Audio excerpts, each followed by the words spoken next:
I want to let you in on a little secret. When I'm not traveling to Las Vegas, or podcasting about Las Vegas, or watching movies about Las Vegas, I like to read about Las Vegas. And over the last several years of doing this podcast, I've been fortunate enough to talk to some very cool authors who've written amazing books about the city, including its people and its history.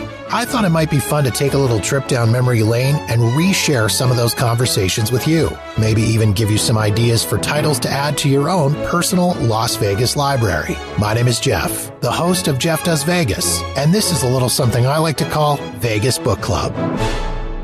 For this episode of Vegas Book Club, we're taking a trip back to episode number 116 of the podcast and my chat with Eric Sherwood, better known as Annoyed Pit Boss on Twitter and author of the book Dealt, Stories from My Life on the Felt. Eric entered the gaming industry following what I like to call a forced career change, first as a dealer, eventually moving up to the position of pit boss.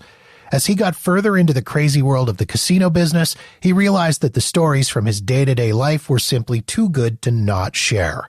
First came the Twitter account, then came the book. Eric and I discussed his entry into the gaming industry, what inspired him to create his Twitter account, and he shared some tips and tricks for novice players planning on hitting the tables on their next Vegas trip. Please enjoy my conversation with Eric Sherwood.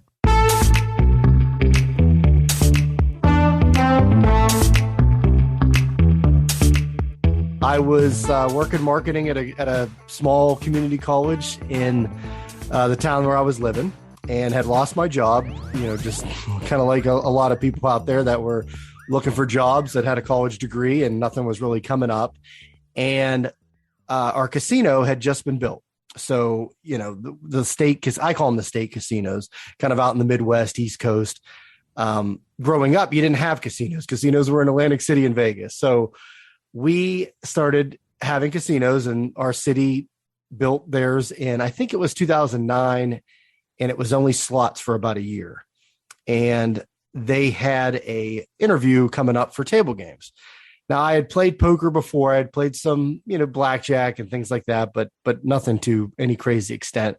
But I thought, hey, that looks like a good, industry to get into. That would be neat, and maybe I could go deal poker somewhere in the Mediterranean on a cruise or something someday. And so I, that was kind of my thing, to deal poker. That was my goal. Well, once I got into the interview and got hired, that was everybody's goal. Everybody wanted to deal poker because, obviously you keep your own tips in poker. So it's a little more lucrative. I ended up learning some of the other games and everything, and got into table games from there. And basically, so I was making unemployment while going to basically a free dealing school, because they didn't pay us for it at that time until we started. So, but I was getting paid basically through unemployment for that.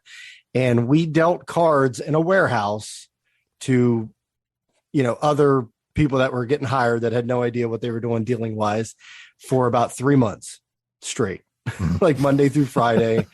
I think we were the morning. So I think it was like 9 to noon, or, like 3 hours, 4 hours. But we were seeing the same people every day, kind of like the casino, but it got a little monotonous after a while. So I learned blackjack, roulette, and baccarat right off the bat. And we opened the casino in like July that summer, or opened the table games and went live and everything. And I mean, probably 80 to 90% of our dealers were green, absolutely new dealers. We had some experience mixed in, but the deal that the casino had set up with the local government and everything was that they had to hire so many local residents and everything. So we had a lot of green dealers, and it was interesting to say the least. When you were sitting in that warehouse, that cold, dark, poorly lit warehouse, I'm imagining it in my head. I don't know if that's actually how it was. It's pretty accurate. When you were sitting there with all these other people and you were just learning dealing, did you ever have that moment of, oh my God, what have I gotten myself into? Yeah, absolutely. And, we're like, oh, wait till we hit the floor. And, we talk about the players, like, we're going to see everything. And I mean, we had like no idea. We saw everything, but I mean, it was just, but yeah, I absolutely, I was like, what are we doing here? This is like, and I think I remember day 1 or 2, like the the news station had come in and was like interviewing us, and it was like, why are we being interviewed for this? Like, what is all this about? But they were just kind of trying to promote it from the casino standpoint and everything, that here comes table games. But yeah, it was interesting, and you end up getting sick of everybody you're working with before you even start working.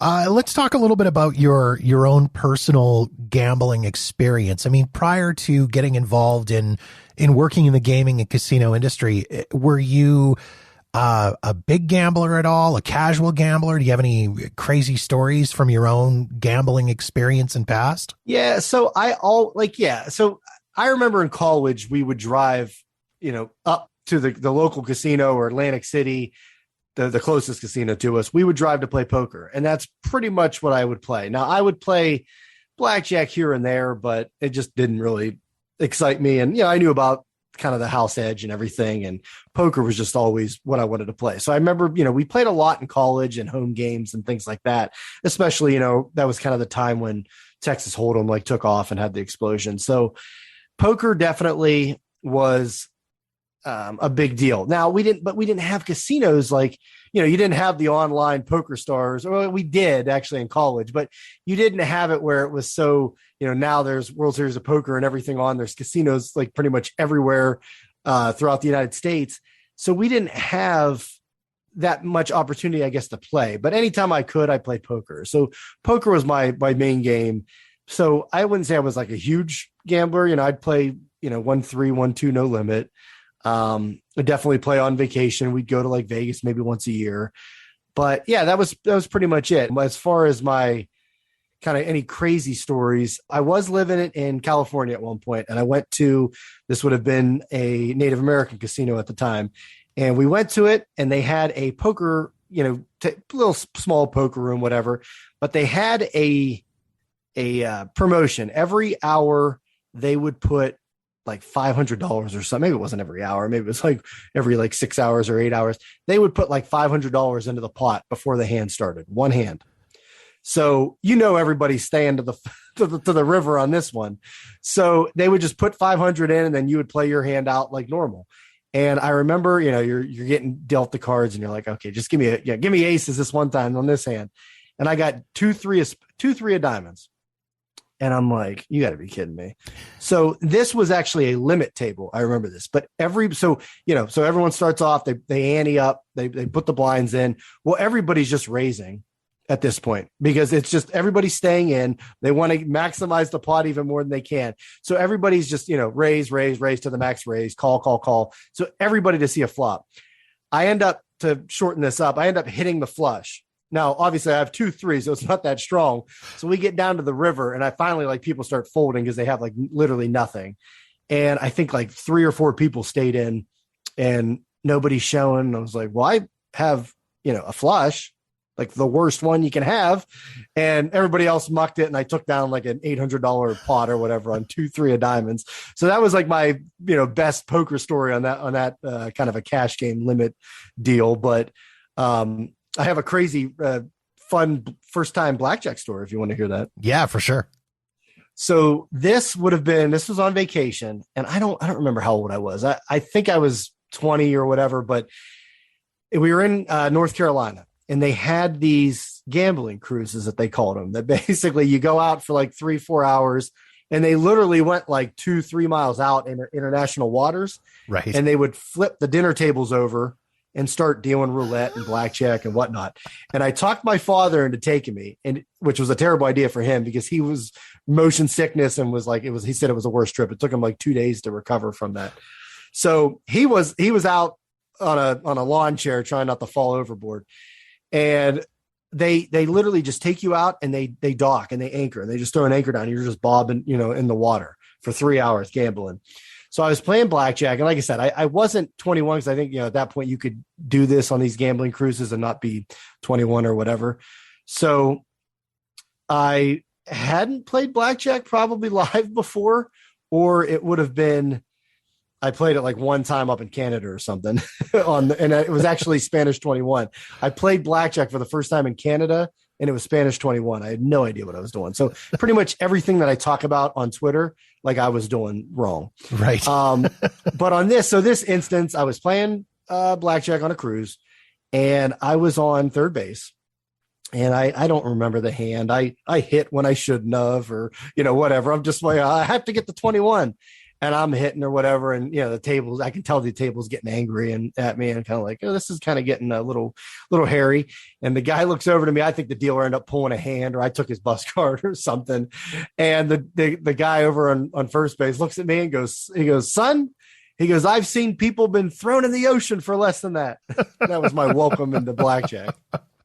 That sounds about like my entry into the blackjack world. It was at a casino here in Calgary, and I sat down at a table, and I was by myself, which was great because, again, blackjack, I know nothing other than got to get to 21. That's all I know. Exactly. Yeah. And so I'm sitting there and I'm playing. It's like $5 a hand. Like, it's not high roller money. But it's my money, and it's high roller to me. Well, some dude sits down at the table, and he's like a pro, and he starts beaking at me about this and that, and how come you're not doubling down and splitting the blah, blah, blah. I had no idea what he was saying, what he was doing, why he was angry at me. All I know is I finished my one hand or my two hands, and I got up and left because it wrecked the experience for me for a very, very long time.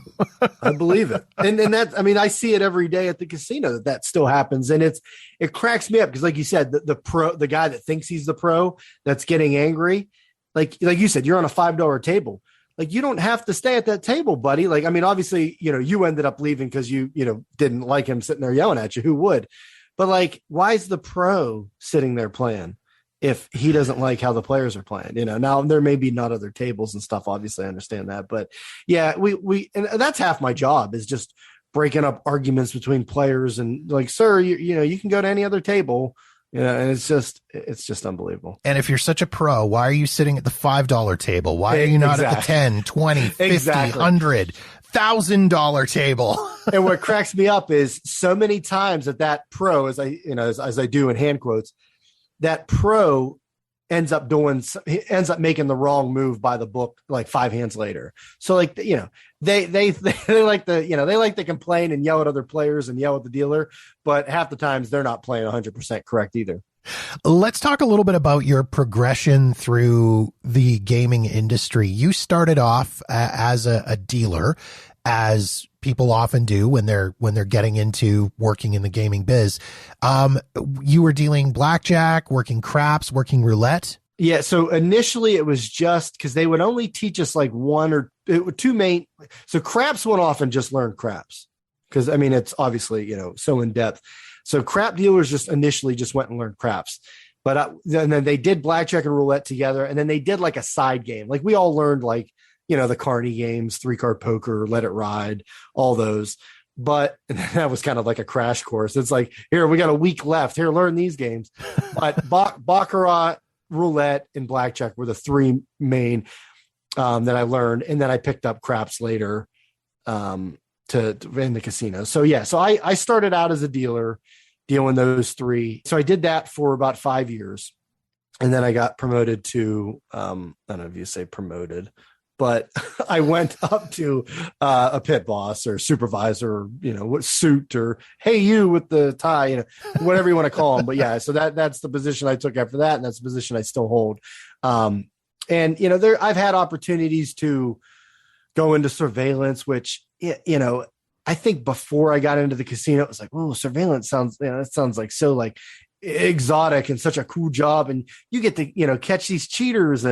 But after kind of like being in the industry and, kind of talking to some of the surveillance people and everything, and just, it doesn't really sound, sitting in front of a TV in a dark room for, however long and answering phone calls that you can barely hear the pit boss and everything. So, it's like that. It's like, maybe I'll just stay on the floor. And I had an opportunity to end up later on go and deal poker, but I would have lost my seniority. So I ended up just staying in table games. But yeah, that's pretty much, I've done table games since then, since 2010. And, Yeah, it's been quite the ride. And so for somebody that's maybe not totally familiar with the positions within a casino and the jobs that people can hold, other than breaking up arguments between players, what does a pit boss do? Yep. So, that's a big part of it. But our main, objective to the job is that, we're making sure that the games are being dealt to procedure. So there's a ton of procedures on blackjack. You have to, when you're standing there waiting for a player to hit or stay, you should have your hand on the shoe, like at all times. Like you should lean this way when you're looking to the left. You should lean to the right when you're looking to the right.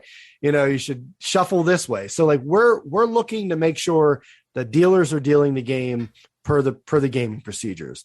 And then on top of that, obviously, because if the dealers are doing their job and you have solid dealers behind you or in front of you, it makes our jobs a lot easier. At that point, it doesn't lend to too much chance where the players could, pull a fast one or take a shot or try to cheat or something like that. So, we're watching the players too, but pretty much we're watching the game just to make sure it's being dealt correctly. And then we're tracking the chips. Now, obviously we're not tracking every single, red chip, single chip. We're basically looking at $100 chips, $500 chips and above. So those are the chips that we are, constantly checking. So when you see a pit boss come over to a table and he may, just kind of do a quick glance and look at the players, look at the table, look at the rack, we're not checking most of the time. We're not checking to make sure, this guy's up, 300 over here. We're pretty much just we're checking the rack to balance it off our computer, what we have in our computer. So when somebody colors up, and they say, color up 500, one purple, that, why they need to wait for us is we approve it and then we make sure we mark it in our system. So, the next guy doesn't come in and end up seeing like, hey, you're missing $1,000 in purple off this table. Like, where'd it go? We know that, okay, it went to this player, cash them out. So that tracks that player. So at the end of the day, or, when the table goes dead, that money, those chips in the computer system are matching what's in the rack. So, so what you're saying is it maybe isn't quite as glamorous as it's perceived to be in the movies. Correct. and what I like to say on Twitter and everything is basically, especially on roulette, I'm like an adult babysitter, basically. Because there's just, there's so many things in the casino, don't you can't touch the cards on blackjack. Oh yeah, you can't have your phone out. Oh, don't touch the glass on roulette. So it's just you're just yelling that out like all day. And, something that, a lot of the times, that's the dealer's job to kind of police that. But a lot of times they don't care or they give up or they're just like, whatever, so it's like, we're cleaning up spills and telling them not to touch this and that. And you can't bet the other one's chips on roulette. And so it's like an adult babysitter, essentially. So breaking up arguments and telling people not to touch stuff. It really does sound like you could be either a pit boss at a casino or running a daycare. Right. I have two kids under the age of 5 and it's, I can't tell. It's just 24/7, no matter if I'm at the casino or home, what I'm yelling at for. It's just, hey, don't hit your sister. Don't do this. You can't touch that.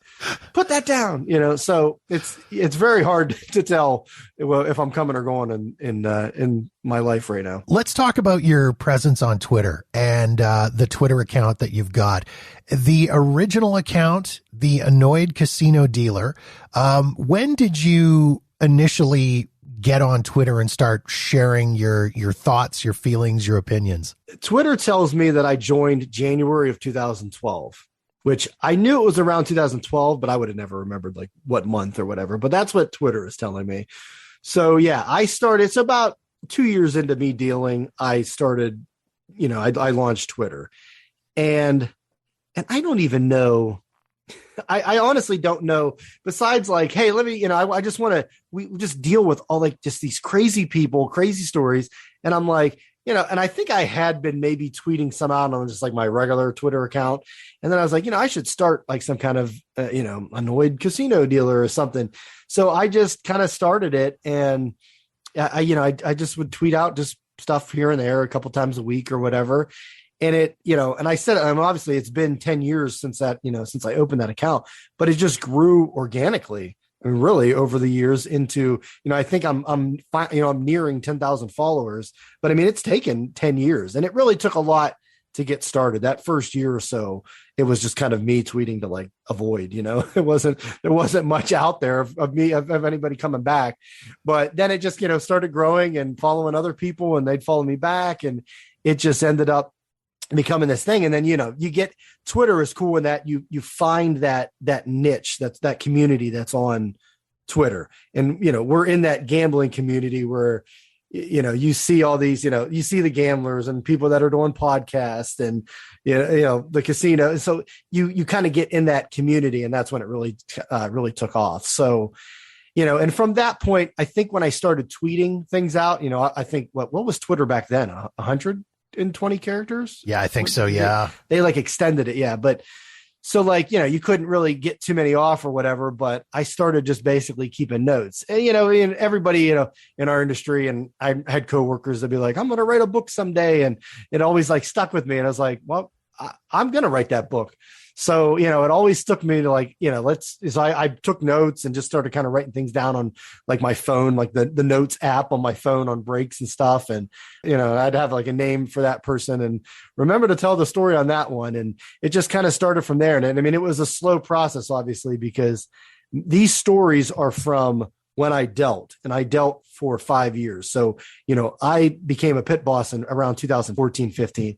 So these stories are all from back then. So they're old stories really, but yeah, it just took me forever. What was the original intent behind creating the Twitter account and moving on to the book? Was it just a case of needing somewhere to vent? I mean, I know I've worked with the public. I've done call center work and retail work and frontline work. So I know how terrible people can be. Was it just a case of needing to have a place to get those stories out and share them with people that have gone through similar stuff?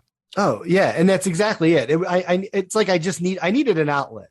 And at the same time, obviously, hey, maybe this will take off and be big someday was always in the back of my head. But, when you're tweeting out to people and you have like 3 followers, it's like, this is, I mean, it could have died real quickly. It just, just to keep that going and to keep it up was, is difficult. And I'm kind of surprised I did it, to be honest. But yeah, it was to kind of just have that outlet and vent to people. And then, to write it, it was like, cause when you go out and you even like Google casino book, you can find 1,001 books on how to beat the house. Oh, how to win at baccarat, how to win at roulette, how to count cards, how to do this. There's 1.5 million books on how to beat the house when it's like all ridiculous to be honest. And there's a book on how to win at slots, and it's like, so, but I never saw a book from like a dealer. Now you'd see gamblers write books on their experiences and things like that, but I never really saw any kind of dealer book or, casino employee book where they would give stories out like that. So my idea, instead of just writing like a novel and things like that, was to just kind of do a collection of short stories. And that's where it kind of started from that. And I mean, I wrote some of these stories way back in 2012 and 13. And there was times when I'd write like for about a year, and then I wouldn't look at it for like 1.5 years. Right. And I'd go back and write some more and just kind of, and then I had like 50,000 words sitting there for a long time and just kind of never really, like, I think when I started, self-publishing wasn't even a thing. I don't think so. I didn't, it was like, I have to go through getting a publisher and all that. So I figured that was going to take, forever if I ever got that to that point. But yeah, it just slowly was writing stories down and just, yeah, it was just all an outlet. And I like to say, like you talk about working with the public sucks. Anybody that works with the public, like you said, in retail or whatever, or worked at a fast food store, that working with the public sucks. Well, for the most part, you're in the casino. So you're not only working with the general public, you're probably working with like, and not every gambler's that, there's people that truly go out and they are there for entertainment and they're good people and whatever. But like, it's kind of like the lower, drudge of society is like hanging out at the casino every day, and the regulars anyway. So it's like, you kind of have that, like the lower form of some criminals come in from time to time that I know I've dealt to. So like, you kind of have that, like the lower end of the public that you're dealing to. And then they're losing hundreds and thousands of dollars. Right. And there's nobody there to yell at besides you. Right. So like we get the brunt of it, they're not going to yell at themselves, at least not in front of us. So, yeah, you just get the brunt of it. And it's a dynamic that I don't think you can duplicate like anywhere else. Yeah, that sounds fair. I mean, really the only place that I can think of where people are going to scream at someone about something that is completely out of anybody's control is maybe the airport. Right. That's really the only thing. I mean, I know the number of times that I've been at the airport and I've seen a flight get canceled because of lousy weather or something along those lines, and people are yelling at the poor clerk behind the counter. And I know that clerk behind the counter just wants to look at the guy and say, listen, sir, if I could put you on the plane directly into the eye of a hurricane, I absolutely would right now, but I can't. So yes. So I completely see where you're coming from on this.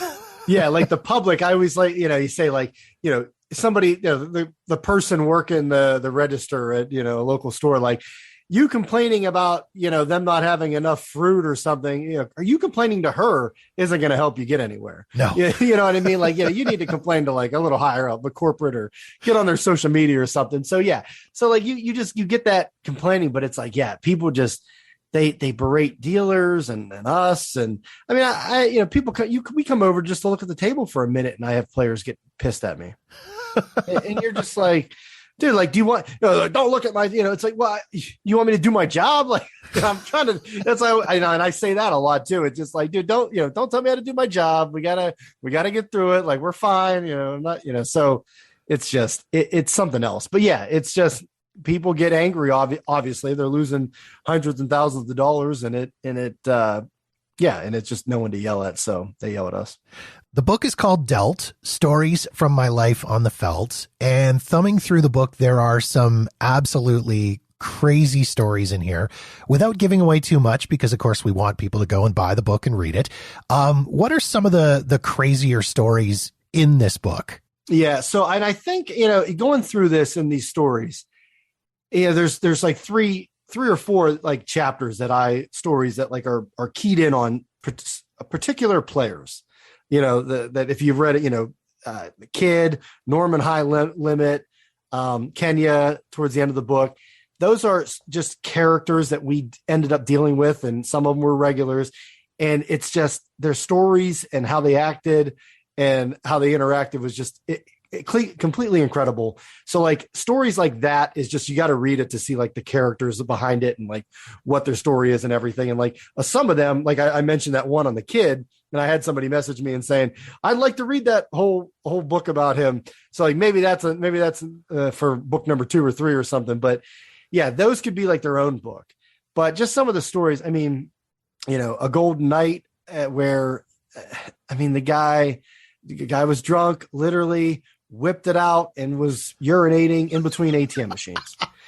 And just, and then, we're like, dude, what are you doing? Cause we couldn't tell what he was doing at the moment. And he turns around and he's just like, what, and it's just out. And you're just like, you're just like, what are we doing here? And then, and same thing kind of on that same note was we've had craps players that, it's a hot roll, or I can't miss a hot roll. So instead of going to the bathroom, that's going to take me about 3 minutes, well, I'll just go in my pants. Jesus. So I've had craps players just, piss their pants. So yeah, good times like that. So bodily functions that you weren't thinking of, you wouldn't think getting into this industry that you'd have to deal with. But I mean, just, coming out on a new shift and you're walking the floor to get to your pit assignment and there's somebody passed out in a garbage can. And you're just like, what are we walking in on? Like, what happened last night? Like, this dude's passed out in a trash can. Like, where's his friends? Where's anybody? So like, just seeing stuff like that, like, it's nuts. And then obviously, you see the high swings, people winning thousands, losing thousands, sometimes in the same table at the same time, just tens, thousands, hundreds of thousands. It's insane. So yeah, I mean, it's just, so that's what I tried to encompass the book around, was just some of these certain players and characters that I've interacted with over the years. And then obviously like just random stories like that. A lot of your Twitter account is talking about the mistakes that people make when they're in the casino, playing table games, whatever it is they happen to be doing. And I think that's great. I think it's fantastic that that stuff is getting pointed out to them. What are some of the tips and tricks that you can share for people who are maybe new to the casino world, new to going into gaming, and maybe never sat down at a table and played a game before? Do you have any faux pas or common errors that people make that you can share? It all starts with knowing the game. And, I mentioned earlier about, I sat blackjack and was doing whatever. And I played what I thought was blackjack in Canada on spring break. And it ended up being Spanish 21. I had no idea. Now, obviously there's similar games, but come on. But it wasn't, I was like, man, there's a lot. Where's the tens on this deck? But yeah, know the game. I mean, with the internet today, there's never been more of a time you can quickly, download 4 blackjack apps right now if you wanted to and play for free on your phone. So, look it up, research it, learn the game, kind of have an idea of what you're doing before you sit. So like, that's a huge one. And then, yeah, there's just casino, etiquette. And obviously, I'm a big, advocate of tipping your dealer and having a good time and not yelling at your dealer and pit boss and things like that. But yeah, just be friendly, try to have a good time, come with money that you can, it's like your entertainment budget for the week or the day or the night, like come with money that you can afford to lose. Don't be coming with your mortgage money or next month's mortgage money and everything. There's so many, gambling, just what not to do. But yeah, there's little rules, but the main thing, don't touch the cards. The dealer can't take money out of your hands. That's a big one, which you see that in the movies a lot. Roulette, you can't go leaning over the glass and looking at the wheel and things like that. So, things like that. But mostly, if you want to go play blackjack or any table game, even at the very least, you watch for maybe 10 minutes and ask a player or the dealers. Most dealers will help you out and give you a heads up. Even if you're playing blackjack and say, hey, is this a hit or a stay? They'll give you an answer. And I don't know if it's the right one because some dealers don't know all the blackjack strategy as well. But, you can get advice from players and the dealer and stuff too. So you can ask. But yeah, just be friendly. That's my big thing, going in there with a good time in mind and, just not be a douchebag, basically. is my number one. That is very good advice. Eric, thank you so much for taking time and jumping on. I really do appreciate it. And congratulations on the book. I'm looking forward to diving into it. Yep, absolutely, Jeff. Thanks so much for having me on. Appreciate it.